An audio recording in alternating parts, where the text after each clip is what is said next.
Hi, I'm IGN's Rachel Webber, and welcome to, and even I can't believe I'm finally saying this, IGN's preview of Grand Theft Auto 6. It's the most anticipated game of at least the last decade, and somehow I found myself sitting down at Rockstar North with co-studio head Rob Nelson to watch him play through 30 minutes of the game. Within that half an hour, it became a clear and uncontestable fact that this game will occupy every waking minute of my existence when it finally arrives this November. If you need to know just one thing about GTA 6, it's that you're going to spend so much time in it, you'll probably be subject to Leonida taxes. When IGN was invited to enter the secretive halls of Rockstar North for an exclusive look, I knew the gameplay on display would be designed to show off just how much GTA has grown and evolved since its last iteration launched 13 years ago. Even with that expectation, the scope of what I saw blew me away. Watching Nelson, it showed me that it's a new era for the series, one where everything that made us fall in love with a life of crime is still there, but now it's set in a world so rich and ready to explore, it's not just a game, it's basically a parallel universe. Nelson told us that in previous GTA games, players were a bit all-powerful. You were the only one with an invisible arsenal hidden away, so NPCs would run in terror. In his words, this world in GTA 6 is not like that. This could be the start of something good. Keep your phones on. After watching that TV episode-length extended look ahead of its Netflix debut and another 30 minutes of live gameplay, one thing was immediately clear. GTA 6 is going to be a multi-layered world of crime, exploration, side quests, and secrets that's more connected and finely tuned than any other game in the series. For a start, Leonida instantly feels more densely populated than anything we've seen before. The streets are full of NPCs hanging out, making conversation, and they're all ready to interact in different ways. Well, look who's back. Yes, you can swap between the two characters at almost any point, not for certain story things, or explore the world together, and manage their stats with food buffs, workouts, things like that. A quick look at the giant map revealed an almost overwhelming amount of icons for stores, opportunities, and activities, and of course the trailers have given us a glimpse of even more. It's clear that this is going to be a playground that rewards exploration, and that unguided adventures are now as much part of the GTA 6 experience as the story, rather than just a clever backdrop. Okay, what do you think? Sequence? Of course, the headline, and the biggest part of all the trailers so far, is that you're now playing as a couple. It's a real Bonnie and Clyde vibe, something that makes total sense given Rockstar's appetite for telling stories with emotional stakes. And as well as jumping between the two characters GTA 5 style, you can spend time roaming and robbing the world together. The more time you hang out together, the better your relationship. Can you force them to break up if you, say, treat Jason like human wallpaper? No. There's no dumping your significant other completely, so expect any consequences of indifference or bad behaviour to show up in the story, rather than organically through gameplay mechanics. Equally, being the perfect couple doesn't have any gameplay benefits, making it completely optional. It feels like a smart move to me, and Nelson told me that either way, the duo will remain partners in crime. He said ultimately, it's really about what you want for them, their story, and how it plays out. Does this mean we're in his crew? Yeah, I think so. How did that look in the demo? Well, in the middle of a crime spree, you can go your separate ways to avoid police who are looking for a couple, and if one character gets into trouble with a random NPC, the other will back them up. But the relationship shows up in little ways as well as the big. Checking in via text, holding hands, shopping, even holding the door open. It all adds up. Alright.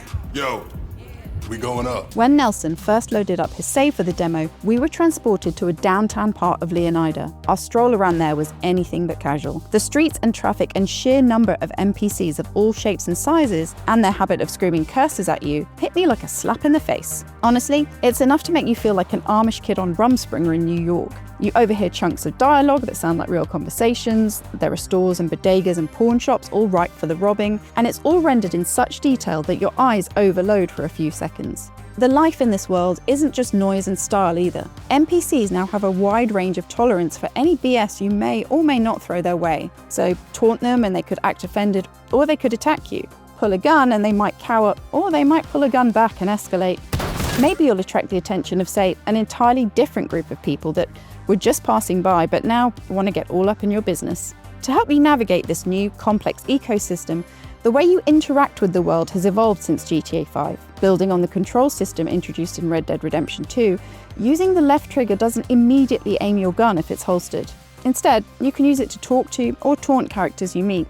According to Nelson, the seemingly small system required a huge technical effort across animators, designers, and dialogue writers. From what I saw, it appears as if it's been worth it though. It made the interactions I saw feel more organic and authentic than the comparatively stilted NPC back and forths you often see in other open world games. Hey, bro, get your ass back here, man. Huh? Come on, you gotta hold these f***s off. Nelson went about exploring. After an unfortunate run-in with a douchebag of a guy and some surprisingly trigger-happy women who just happened to be jogging past, we got confirmation that the wanted level mechanic is still alive and well in GTA 6. If you're spotted committing a crime, police will respond and, depending on the situation, will get a description of you, your car, your clothing, and whether or not you're walking around as a couple or separately. Changing any of those things can aid your escape, as can swapping your car for an on-foot sprint through the city. After the aforementioned douchebag incident, Lucia got away on one of those scooters that lie around in big cities.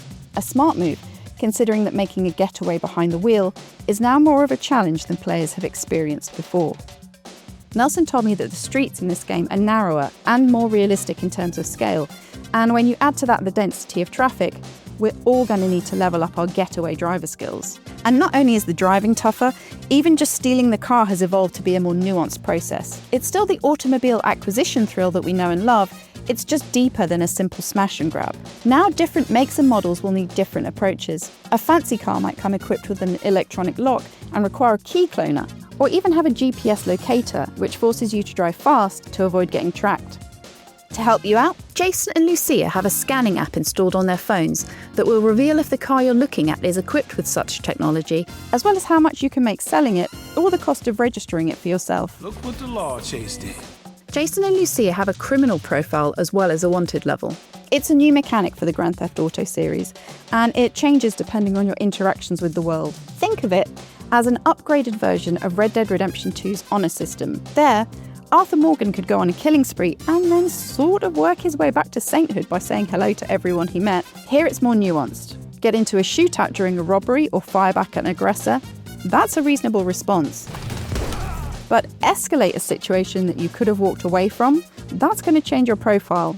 Despite this new system, Nelson was at pains to point out there's no correct way to play. Grand Theft Auto is all about committing crimes, after all. He explained, there isn't a right or wrong way to play this game, but there is what he referred to as consistent actions that might change the way the world reacts to you and the way your story plays out.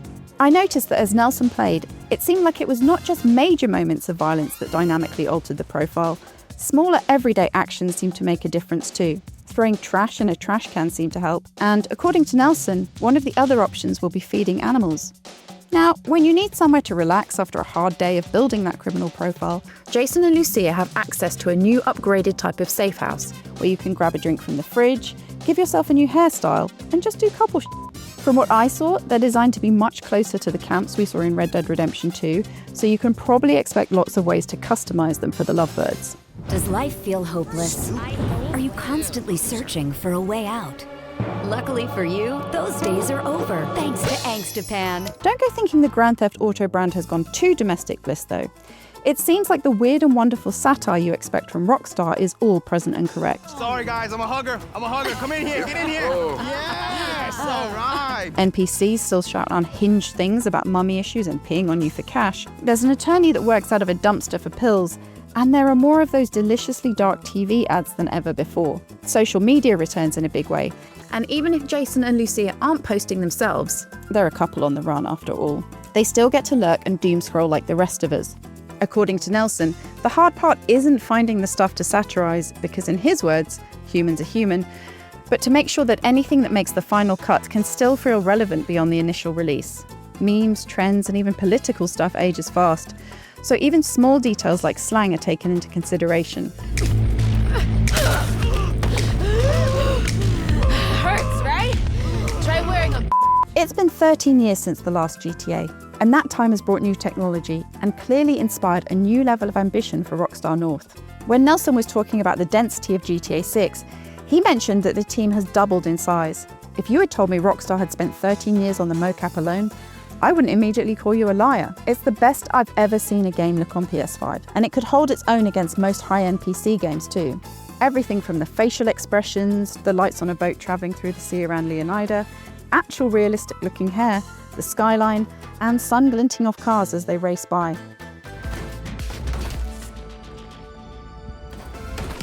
We should pay attention to the fact that for its very first gameplay presentation to the press, what Rockstar chose to show wasn't a dramatic story set piece. It was a slice of the world that really could have been anywhere in the story. It was a move that spoke of confidence and an eagerness to let players know just how much awaits them in this new, bigger and better criminal playground. Ultimately, the message from Rockstar is this: even though there are some new systems at play, it's still very much Grand Theft Auto. That bit at the end of the trailer we saw in that Netflix preview, when Jason's friend Cal is talking about appreciating the present, I can't help feeling that reflects how Rockstar wants us all to play in this new open world. Exploring, discovering things for ourselves, enjoying life in this fully realised digital city, and not just burning through the story like it's a race. It's a sign that the team sees Leonida as the crown jewel of GTA 6. The biggest takeaway? Those streets are going to be home to the best types of chaos. So clear your calendar now. In case you've been living under a rock, Grand Theft Auto will be released on November 19th. Head over to IGN.com where you can check out our trailer breakdown, our interview with Rockstar North's co-studio head Rob Nelson, and our take on GTA's new love language.